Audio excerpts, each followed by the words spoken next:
세상에는 짧은 시간 안에 사람을 급격하게 변화시키는 것이 두 가지가 있습니다. 첫 번째는 술입니다. 술은 사람을 너무도 쉽게 완전히 다른 사람으로 짧은 시간 안에 만들어 버립니다. 처음에는 사람이 술을 마시고, 다음에는 술이 술을 마시고, 마지막에는 술이 사람을 마신다는 말도 있습니다. 저는 대학생 때 제 주변의 친구들이나 또 선후배들을 볼 때 평소에는 참으로 점잖은 분들인데 술을 마시고 술에 취하면 180도로 달라지는 것을 종종 보았습니다. 소리 지르고 노래 부르고 길을 가다가 옷을 벗어 제끼고 말도 많아지고 심지어 술만 마시면 우는 그런 친구들도 있었습니다. 사람은 평소에는 이성의 지배를 받다가 술을 마시면 이성의 통제력을 잃고 알코올의 영향, 술의 지배를 받는 꼴불견의 모습을 보입니다. 술로 인한 음주운전 등 여러 가지 사건, 사고들에 얽혀 인생이 나락으로 떨어지는 유명인들의 이야기를 심심치 않게 우리는 접하게 됩니다. 짧은 시간 안에 사람을 급변시키는 두 번째는 성령입니다. 성령을 받은 사람은 변하게 되어 있습니다. 수년 전 소천하신 온누리교회 하용조 목사님의 사도행전 설교집 제목이 이렇습니다. 1권은 성령 받은 사람들, 2권은 변화받은 사람들, 3권은 세상을 바꾼 사람들입니다. 제목이 기가 막히죠. 사도행전적 교회를 꿈꾸고 한평생 선교하는 교회를 일궈갔던 하용조 목사님의 그 사도행전 강해가 하나님께서 정확하게 우리 인생들 향해서 일하는 순서들입니다. 하나님께서 성령을 주십니다. 성령을 받은 그 사람은 변화가 일어납니다. 변화를 받은 그 사람은 자신의 변화를 뛰어넘어 이제 온 세상을 변화시키는 존재로 나아가게 됩니다. 성령은 평범한 사람을 비범한 사람으로 만듭니다. 성령은 무능력한 사람을 능력의 사람으로 바꿉니다. 성령은 겁쟁이를 용감한 용기 있는 존재로 만들어 놓습니다. 사람이 성령을 받으면 자신의 죄가, 자신의 악한 습관들이 보이기 시작하고 그것들을 회개합니다. 그전엔 내 뜻대로 내 마음대로 내 꼴리는 대로 살았는데 이제는 말씀대로 하나님 뜻대로 살기를 원하는 거룩한 갈망들이 성화가 변화가 일어납니다. 나를 위해 살던 삶에서 주님을 위한 삶으로 그의 인생의 초점이 바뀌고 비전을 추구하며 살아가게 됩니다. 학생들이 수련회에 참석하거나 또 서민 성도들이 부흥회에 참석하면 최소 일주일이라도 그 말씀대로 살고자 하는 변화가 있다는 것은 바로 성령을 받았다는 증거입니다. 변화되고 달라진 모습을 보면서 또 좀 있으면 원래대로 돌아갈 건데 라고 하는 말을 하면 안 됩니다.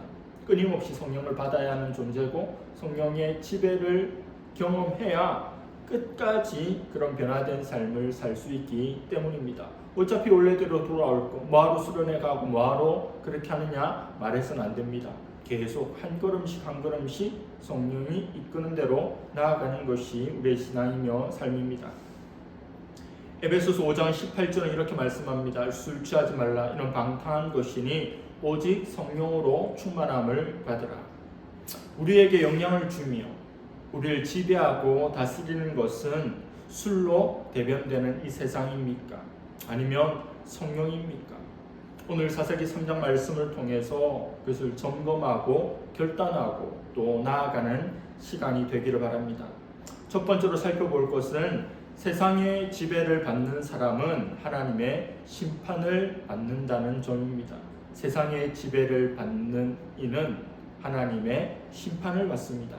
하나님께서 이스라엘 민족들에게 정복해야 될 가나안 족속들을 남겨두신 이유가 무엇입니까? 가나안 전쟁, 정복 전쟁, 여호수아 때 그 장로들이 살았던 때의 일들을 모르는 그 세대가 하나님 말씀을 잘 듣고 순종하는지 시험하기 위함이라고 1절과 4절에 말씀합니다. 하지만 그들은 어떻습니까? 조상들의 믿음을 계승하는 것에 실패합니다. 그리고 가나안 민족의 영향을 받습니다. 조상들의 믿음의 영향, 그 선한 행실을 본받는 것이 아니라 가나안의 영향을 받습니다. 받아야 할 본은 받지 않고 배척해야 될 본을 받고 있는 겁니다. 5절과 6절의 말씀을 보니 그들은 이방 민족들 사이에 거하게 되었다고 합니다. 하나님께서 금하시고 멸망시켜야 될 존재라면 거리라도 떨어져야 되잖아요. 그들 가운데 아무렇지도 않게 거하게 됩니다. 그들과 통혼합니다. 우리의 아들과 딸들을 주고 그들의 아들과 딸들을 받아들입니다. 모세 오경에서부터 금지되었던, 경고했던 그 말씀이 그대로 이루어집니다. 결국 어떻게 됩니까? 하나님을 잊어버립니다. 하나님을 떠납니다. 가나안의 신인 바알과 아세라를 섬기는 지경에 이르게 됩니다. 가나안 땅, 젖과 꿀이 흐르는 그 땅을 차지한 지가 얼마나 되었다고 그토록 금지되어 있는, 그토록 하나님께서 싫어하시고 경고하시는 이방신을 섬기는 지경이 됐냐는 말씀입니다. 그들이 이방 민족과 결혼한 이유가 뭡니까? 이건 모든 인류의 역사 가운데 있는 거죠. 우리의 아들과 딸을 주고 그들 아들과 딸을 받는 것은 일종의 담보입니다. 보험입니다. 우리가 한 가족이 되었으니 이제 피 흘리며 싸울 필요가 없다는 겁니다. 그리고 고대의 전쟁은 어떤 성격이 있습니까? 신들의 전쟁입니다. 우리 민족의 신과 너희들 민족의 신이 붙어서 이기는 쪽은 그 신이 승리한 거라고 여깁니다. 이스라엘이 가나안을 정복한 것, 그 모든 전쟁에서 이긴 것은 여호와 하나님께서 승리하셨다는 뜻입니다. 그런데 이스라엘이 여호와 하나님을 잊어버리고 그 민족들 바알과 아세라를 섬기게 된 것은 더 이상 신들의 이름으로 싸울 필요가 없어지게 된 겁니다. 우리가 섬기는 신과 그들이 섬기는 신이 섞여버렸으니 우리가 더 잘못했죠. 그들은 여호와 하나님을 섬기지 않는데 우리는 하나님도 섬기고 하나님도 잊고 또 그들의 바알과 아세라도 수입해서 섬기게 되었습니다.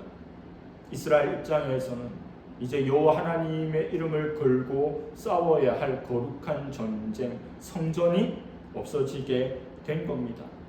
그들을 싸워야 하고 그들을 몰아내야 될 모든 이유들을 깡그리 없애버리고 무시해 버렸습니다.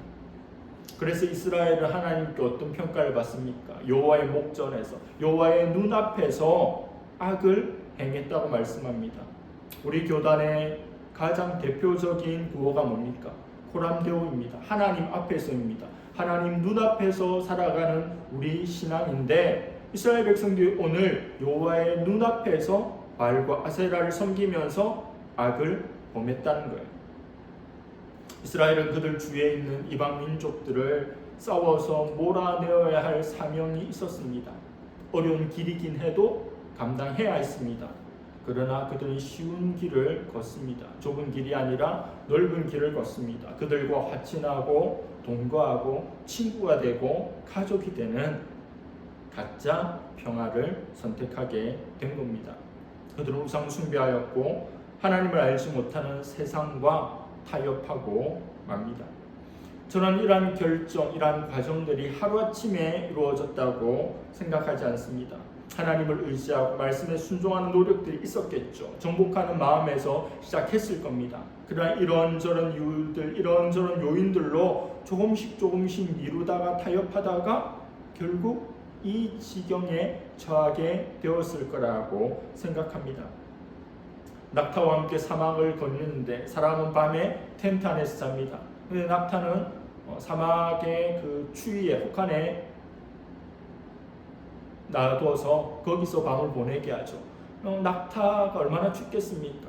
그래서 낙타를 조금씩 텐트 안으로 들어오게 해줍니다. 처음에는 얼굴만, 손만 이렇게 들어오고 나중에는 몸의 일부를 들어와서 추위를 피하게 하는데 좀 더 지나니까 완전히 들어오고 또 조금 더 있으니까 낙타가 이제 사람을 몰아내고 그 텐트를 다 차지했다는 그런 이야기들이 있죠. 타협하고 미루다 보니까 상황이 완전히 뒤바뀌게 된 겁니다. 날마다의 작은 불순종이 티끌이 모여서 태산이 된 것과 같습니다.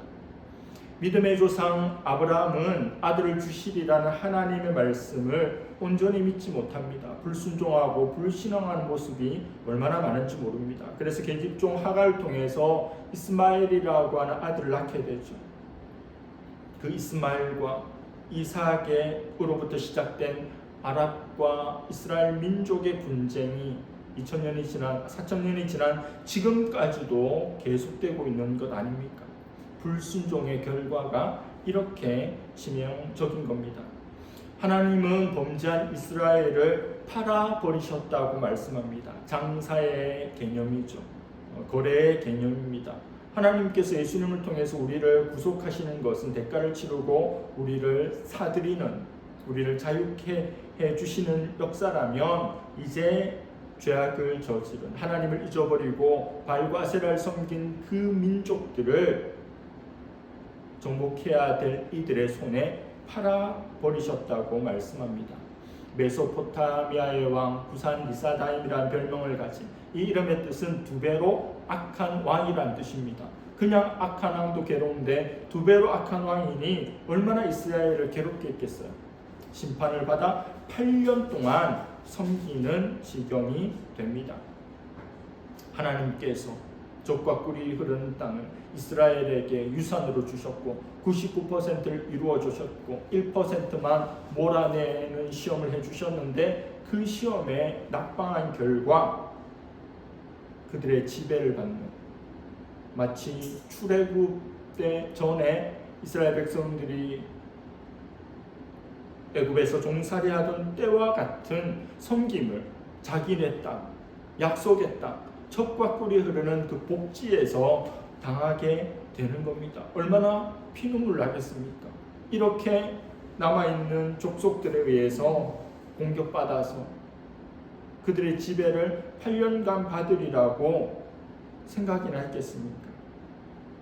이를 통해서 이스라엘이 깨닫는 것, 그리고 우리가 깨닫게 되는 것은 아무리 힘들고 어려워도 순종하는 것이 불순종하는 것보다 훨씬 더 낫다는 겁니다. 믿음으로 나아가는 것이 손해보는 것 같지만 믿음으로 나아가는 것이 언제나 이득인 것을 이 사건을 통해서 보게 됩니다. 이스라엘이 이방 민족들의 우상 숭배와 싸워야 했다면 지금 우리가 싸워야 할 대상은 마귀로 대변되는 이 세상이요, 세상의 가치관, 그리고 죄입니다. 우리가 살아가는 곳은 말씀이 중심되고 은혜의 법칙이 언제나 흘러넘치는 이 교회당이 아닙니다. 우리가 살아가는 곳은 자기가 중심되고 모두가 자기가 우주의 중심이 되고 적자 생존, 약육 강식의 법칙이 존재하는 무시무시한 세상 한가운데입니다. 이 세상 속에 살지만 세상에 물들지 않고 그 세상을 거스르며 그 세상을 변화시키며 살아가는 것이 그리스도인의 숙명입니다. 그래서 신앙생활 너무 편하게만 하려고 해서는 안 됩니다. 평안을 찾기 위해서 교회를 온다, 신앙생활 한다. 물론 그런 측면이 있지만 기독교 신앙의 본질은 그러한 평안이 아닙니다. 하나님 우리를 그저 편안하게 아무 일 없이 무탈하게 온실 속의 화초처럼 살라고 부르신 것이 아닙니다. 우리를 강한 용사로 부르셨습니다. 우리를 전투하는 존재로 부르셨습니다. 우리를 병사로 또 무기로 우리를 부르셨음을, 그래서 이 세상 가운데 강한 영적 용사가 되어야 한다는 것을 언제나 기억하실 수 있기를 바랍니다. 두 번째로 살펴볼 것은 성령의 지배를 받는 사람은 하나님 주시는 승리를 경험한다입니다. 성령의 지배를 받는 사람은 하나님 주시는 승리를 경험한다. 심판 가운데 고생하던 이스라엘이 하나님을 기억합니다. 생각해봅니다. 머리를 굴려봅니다. 왜 우리가 종살이하고 있나? 왜 우리가 우리 땅에서 종살이하고 있나? 젖과 꿀이 흐른 땅에서 왜 우리가 8년 동안 종살이하고 있나? 하나님을 떠났구나. 우상을 섬겼구나. 하나님 용서해 주세요. 하나님 우리를 구원해 주세요. 그랬더니 하나님께서 구원자를 보내주십니다. 그 인물이 바로 첫 번째 사사인 온니엘입니다. 사사는 영어로 저지, 재판관. 그런데 이 당시의 재판관인 사살은 그 역할만 한 게 아니라 군사 지도자, 정치 지도자를 포괄한 이스라엘 전체를 이끄는 존재였습니다. 오늘날 정치계 용어로 말하자면 비상대책위원장이 바로 사사입니다. 지금 이방민족, 가나안 족속들의 공격을 받고 그들의 지배를 받고 있는 이 비상한 시국에 이 문제를 해결할, 이 어려움을 뚫고 나아갈 존재를 하나님께서 보내주십니다. 그게 비대위원장이고 그게 바로 사사이며 온니엘이 첫 번째 사사입니다. 하나님이 사람을 보내십니다. 온니엘을 보내십니다. 근데 하나님이 함께 오십니다. 사람만 띡 보내지 않아요. 온니엘과 함께 성령님이 임하십니다. 온니엘에게 성령의 충만함이 임하게 됩니다. 온니엘에 나가서 싸웠더니 메소포타미아의 왕 부산 리사다임을 하나님 손에 딱 붙여주십니다. 이스라엘을 부산 리사다임의 손에 팔아버린 하나님께서 이스라엘을 회개하고 돌아오자 언제 그랬냐는 듯 보주문에 있는 돈을 꺼냈다 뺐다 꺼냈다 뺐다 넣었다 뺐다 하는 것처럼 이제는 온니엘의 손에 딱 붙여주십니다. 이스라엘 압제에서 하나님께서 구원해 주십니다. 온니엘로 말미암아 사사시대 때 이스라엘에게 평화가 임하게 되는데 무려 40년간의 평화가 임합니다. 정말 꿀과 같은 그런 달달한 평화가 임합니다. 전쟁이 없는 평화 시대가 40년이나 지속됩니다. 이 결코 쉬운 일이 아니죠. 어떤 역사 가운데도 한 국가, 한 민족에 40년 동안 평화가 있었다. 전쟁이 없었다. 그런 일은 많지 않죠. 평범한 한 사람 온니엘이 하나님께 위대하게 쓰임받은 이유, 부산 리사다임으로부터 이스라엘을 구원한 결정적인 이유는 바로 성령님입니다. 성령의 기름 부으심, 성령의 충만함이 그에게 임했기 때문입니다. 부족합니다. 연약합니다. 어떤 능력이 있는지, 어떤 대단한 재주가 있는지 모릅니다. 그러나 주님께서 쓰시겠다고 하고 그 사람을 보내시고 그 사람에게 성령을 부어주시면 이 일은 언제든지 가능해집니다. 한국의 자살률은 OECD 회원국 중에 1위입니다. 특별히 우리 국민 10대부터 30대까지의 사망 원인 1위는 교통사고나 암이 아니라 자살입니다. 인생의 가장 파릇파릇할, 가장 소중한, 가장 아름다운 그 시기에 자신의 목숨을 스스로 끊는 이가 선진국 가운데 가장 많다는 겁니다. 살아가기가 아무리 힘들고 어려워도 어떻게 스스로 목숨을 버리는 비율이 이렇게까지 높을 수 있단 말입니까? 인간이 살아가는 세상은 영육 간의 전쟁터입니다. 특별히 영의 눈으로 하나님의 형상을 따라 하나님의 모양으로 빚어진 우리 인생이 마귀에게 속아서 완전히 망해가는 것을 볼 수 있어야 합니다. 육의 시선이 아니라 영의 시선으로 바라보고 해석하고 분석하고 진단하고 해결책을 내놓아야 합니다. 악한 마귀가 공중에 권세를 잡고 불순종한 사람들 가운데 역사하고 있기 때문에 이와 같은 일들이 일어나게 되는 겁니다. 우리가 이 세상 한가운데 살면서 어떻게 내가 그리스도인으로 승리하며 살 수 있고 또 세상의 연약한 인생들, 슬퍼하고 있는 묶인 인생들을 도울 수 있겠습니까? 그들을 구원해 낼 수 있겠습니까? 답은 성령밖에 없습니다. 온니엘이 성령을 받은 것처럼 우리도 성령의 충만함을 덧입어야 나도 살고 남도 살릴 수 있습니다. 누가복음 4장 18절에서 19절 말씀입니다. 주의 성령이 내게 임하셨으니 이는 가난한 자에게 복음을 전하게 하시려고 내게 기름을 부으시고 나를 보내사 포로된 자에게 자유를 눈먼 자에게 다시 보게 함을 전파하며 눌린 자를 자유롭게 하고 주의 은혜의 해를 전파하게 하려 하심이라 하였더라. 성령의 기름 부으심이 임할 때 포로된 자를, 눈먼 자를, 눌린 자를 자유케 하는 주님의 은혜의 해를 전할 수 있는 것입니다. 이 일에 쓰임받는 이것을 위해 기도하고 이것을 위해서 더욱더 사용되기를 원합니다. 우리 모두가 성령의 기름 부으심으로 이 땅에 예수님께서 행하셨던 그 사역들을 이루어 갈 수 있기를 바랍니다. 마지막 세 번째로 살펴볼 것은 성령의 지배를 받는 사람은 선한 사람의 영향도 받는다. 성령의 지배를 받는 사람은 선한 사람의 영향도 받는다.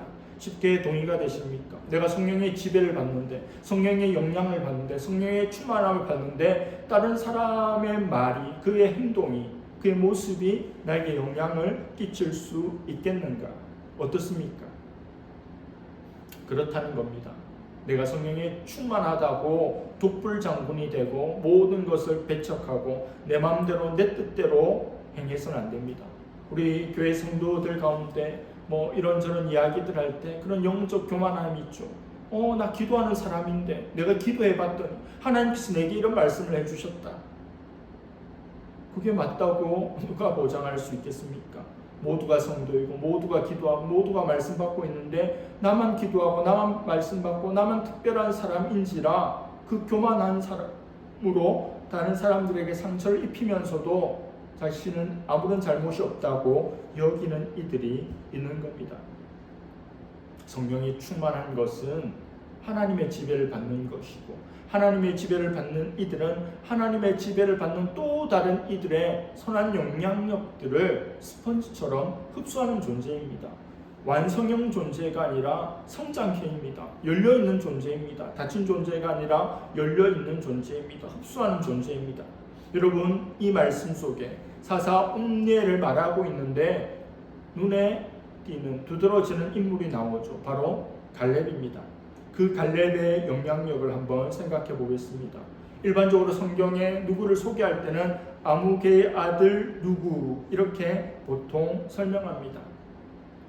9절에 온니엘이 소개되고 있는데 그 형식을 따르면 그나스의 아들 온니엘 이러면 됩니다. 그걸로 끝이죠. 그런데 갈렙의 아우 그나스의 아들 온니엘이라고 이렇게 소개합니다.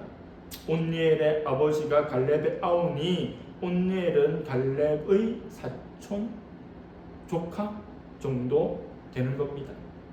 온니엘을 소개하면서 갈렙을 언급하는 것은 그만큼 갈렙이 중요하기도 하고 온니엘에게 선한 영향력들을 주었다라고 충분히 추측할 수 있습니다. 지금 미국 메이저리그에서 맹활약하고 있는 야구 선수 이정우가 있습니다. 이정우는 바람의 아들이라는 별명을 가진 이종범 선수의 아들로 유명했습니다. 태어나 보니 아버지가 이종범이에요. 자라면서 아버지가 했던 야구를 하는데 어딜 가든지 이종범 아들 그렇게 들었다는 겁니다. 처음에는 우쭐했겠죠. 우리 아버지가 그 정도 존재. 그런데 나중에는 그게 듣기 싫었을 겁니다. 부담스러웠을 거예요. 이정우가 보이지 않고 이종범이 보이니까. 잘하면 아버지 탓, 못하면 아버지 욕, 자기 인생은 없는 거예요. 그런데 그 바람의 아들인 바람의 손자 이정후가 한국을 정복하고 미국 MLB에서 그 팀의 최고 선수가 되었습니다. 얼마나 발전할지 어떤 날이 올지 모르겠습니다. 날마다 기대가 되고 연일 기사가 쏟아져 나옵니다.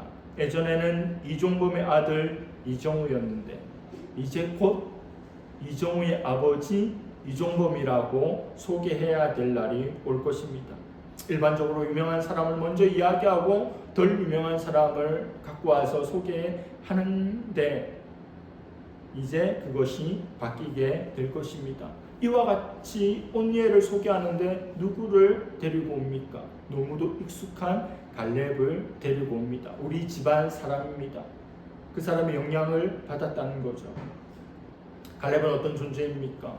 이스라엘이 최초의 수도로 삼았던 헤브론을 정복한 유다 지파의 족장입니다. 여호수아와 더불어 이스라엘 백성을 이끌고 가나안 정복 전쟁을 했던 투톱 리더십입니다. 가장 중요한 역할을 했습니다. 12정탐꾼 가운데 모두가 부정적인 보고를 하여서 그들과 모든 이스라엘의 장정들이 다 광야에서 죽어 나가야 했지만 가나안 땅을 들어가는 2명 중에 한 명이 바로 갈렙이었습니다. 그 갈렙 집안 사람이 온니엘입니다. 하나님은 어두운 시대마다 그 시대를 밝힐 인생들을 보내주셨습니다. 우리가 예수님 믿고 이 땅 가운데 그리스도인으로 살아가기 힘들고 어려워도 영향력을 끼치는 사람이 되어야지 영향을 받는 사람이 되어서는 안 될 겁니다. 그러기 위해서는 우리 주위에 있는 믿음의 영웅들, 믿음의 선한 영향력들을 끼치는 이들을 많이 만나고 많이 경험하고 많이 본받는 것이 중요합니다. 그래서 저는 두 아들을 위해서 기도할 때마다 만남의 축복을 빼놓지 않고 기도합니다. 군에 가 있는 아들도 만남의 축복, 그리고 대학을 다니는 아들도 만남의 축복을 위해서 기도합니다. 좋은 친구, 좋은 선생님, 좋은 지도자, 좋은 목회자, 좋은 책을 만나기를 축복합니다. 이것을 위해 언제나 기도하실 수 있기를 바랍니다. 사랑의 교회 오정현 목사님은 그의 책 열정의 비전 메이커에서 거인들 사이로 거닐다가 자기도 거인이 되었다고 했습니다. 오정현 목사님은 서울의 명문대학을 졸업한 분이 아닙니다. 아버지는 부산의 가야라고 하는 지역의 달동네의 개척교회 목사였습니다. 제가 고신신대원에 들어가기 전에 헛바람이 들어서 총신신대원 시험을 친다고 준비를 했습니다. 총신의 시험을 치려고 하니 고신 출신이니 총신을 아는 이가 아무도 없잖아요. 그래서 소개를 받아서 총신교회의 목사님 찾아서 추천서를 받았습니다. 저 추천서 써줬던 분이 오정현 목사님 아버지, 가야제일교회 달동네 개척교회를 하신 오상진 목사님이셨습니다. 공교롭게도 제가 그 추천서 써러 갔던 그날에 아들 오정현 목사님하고 통화를 하는데 남가주 사랑의 교회에서 서울 사랑의 교회로 오려고 하는 그 무렵에 그런 일들을 나누는 통화를 제가 있을 때 하는 것을 들었습니다. 명문대학을 나오지 않았어요. 그런 자신의 어떤 대학 출신에 대한 열등감도 있었을 거고 자신의 든든한 뒷배로서의 아버지도 존재하지 않죠. 그럼에도 불구하고 대학생 시절에 옥하는 하영조, 이동원, 홍정길 목사님 같은 영적인 거인들과 교제하며 영적 훈련을 받고 지내는 사이에 자신도 모르게 그들과 함께 있다 보니 영적인 거인이 되었노라고 하는 것을 보았습니다. 여러분, 누구의 영향력을 얼마나 받느냐가 그 사람을 결정합니다. 여러분 주위에 누가 있고 여러분들은 누구의 영향을 가장 많이 받고 있습니까? 오늘 우리의 모습은 지금까지 살아오면서 내가 받았던 모든 영향력들의 결과물입니다. 술의 영향을, 세상의 영향을 받을 것입니까? 성령의 영향을, 성령의 사람들의 영향을 받을 것입니까? 오늘 결정하고 결단하고 실행할 때 무법천지와 같은 모든 상황 속 그 카오스가 정리될 뿐만 아니라 하나님의 일하심이 시작되고 광야에 길이 나고 광야에 샘이 솟는 역사가 일어날 것입니다.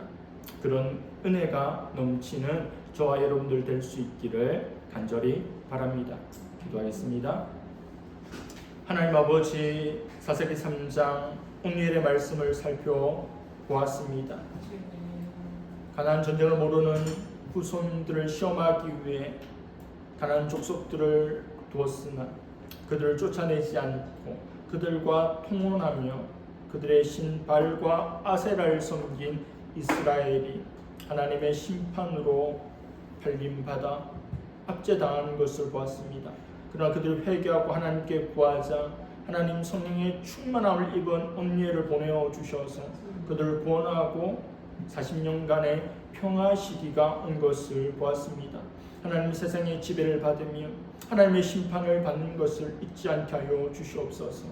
하나님의 지배를 받으며 하나님께서 성령을 통해서 우리에게 승리를 주신다는 것을 붙들 수 있기를 원합니다. 성령 충만함을 입어 교만하지 않고 독단적이지 않고 또 다른 성령의 사람들과 함께 더불어 숲을 이루어갈 수 있는 우리가 되기를 원합니다. 선한 영향력들 받고 선한 영향력들을 끼칠 수 있는 우리 모두가 되게 하여 주시옵소서. 감사드리며 예수님의 이름으로 기도드립니다. 아멘.